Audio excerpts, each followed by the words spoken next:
Once you've created a series of classes that are annotated with the @entity annotation and given them IDs or unique IDs of some sort to reference them in the database, what you need is a way to actually interact with the database through JPA and be able to store and find and retrieve the data or the objects that you're persisting into the database.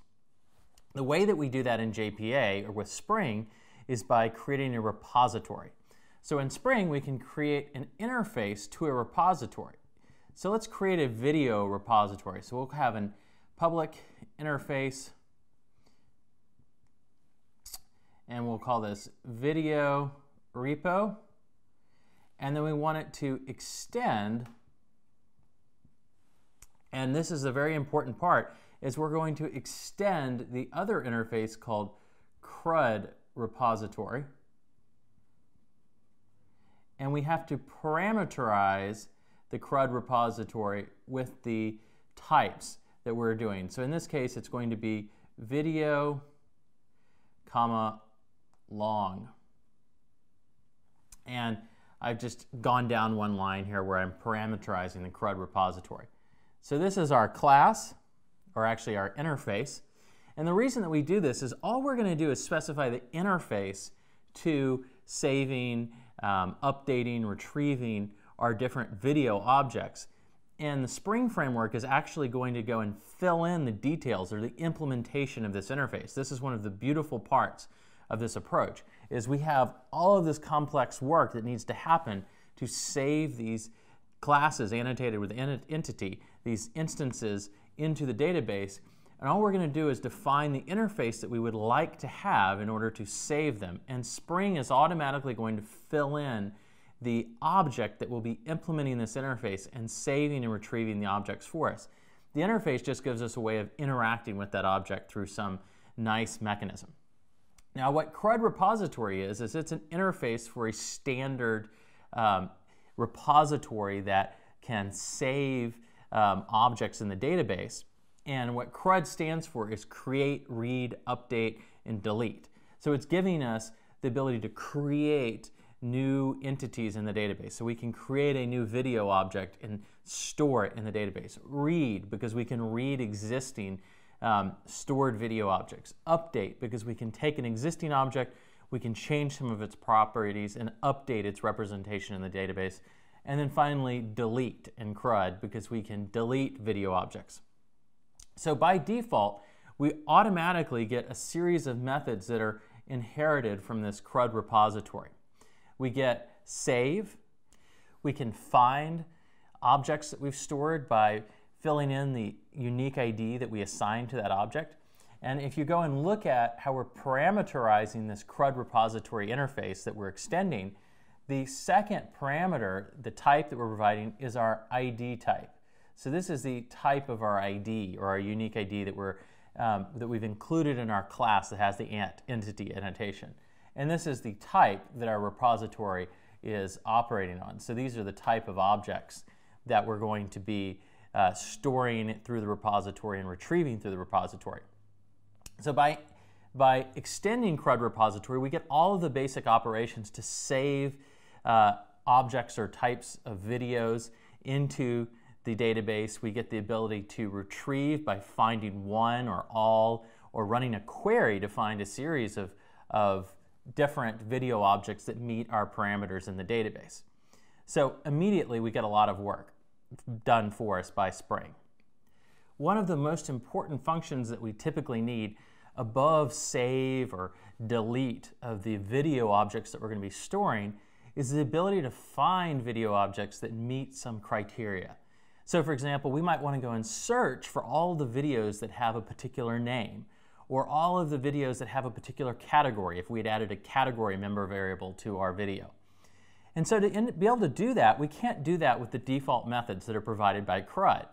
We have to have something beyond simply search by the unique ID of a video, or something beyond give me all videos. We want to be able to search based on different member variable values of the objects that we've stored. So the way that we do that with the repository is by defining in our interface new methods that provide the type of searches that we want. So for example, we could go and add a new search like public list, because we're going to return a series of them, video, find by name. And then we could have a string for the name. And this simple method that we've just added to our interface is going to tell Spring that it needs to go and create a way of querying the data by the name member variables of all the objects that have been stored. So what it will see is I'm going to have to create a method of querying that's going to return more than one video object from the database. The find here and by is telling Spring that this is going to be a query that it needs to run. And the name is telling it the criteria of that query. Basically, this is saying find every video object where video.name equals the value that's passed in here, in. So behind the scenes, Spring is automatically constructing an implementation of this interface method that can query all of your videos and return any stored object who had a member variable name equal to the value that's passed in. So we're actually running a query and defining a query across the member variables in our stored objects based on the naming of the method. Similarly, we can go and add additional fields that we'd like to query by. So for example, we could say public list video, and we could say find by name, and if we had, let's say, a category member variable, and then we could define our parameters to this thing to be string name and string category. And Spring will automatically realize it needs to go and find all objects where video, and that's what this is telling us again, is this is defining our query, video.name equals the name that was passed in. And we also have, at the same time, video.category, if we had a category member variable, equals the category value that we passed in. So simply by going and adding and defining new methods on our interface that start with find and then provide a series of query parameters. So in this case, we're saying we're going to query across name and category, and then providing method parameters for each of those things. Spring can automatically go and figure out how to construct a query and find all of those objects. So you can very quickly add all kinds of complex search mechanisms simply by defining new methods and giving them the appropriate naming. And there are many more things that you can do with the method naming to do more advanced querying capabilities. And if you go and look at the Spring Data JPA documentation or repository documentation, you'll see all of those different capabilities that are provided. But for our case, these are going to be sufficient for the things that we need to do to create our video upload service.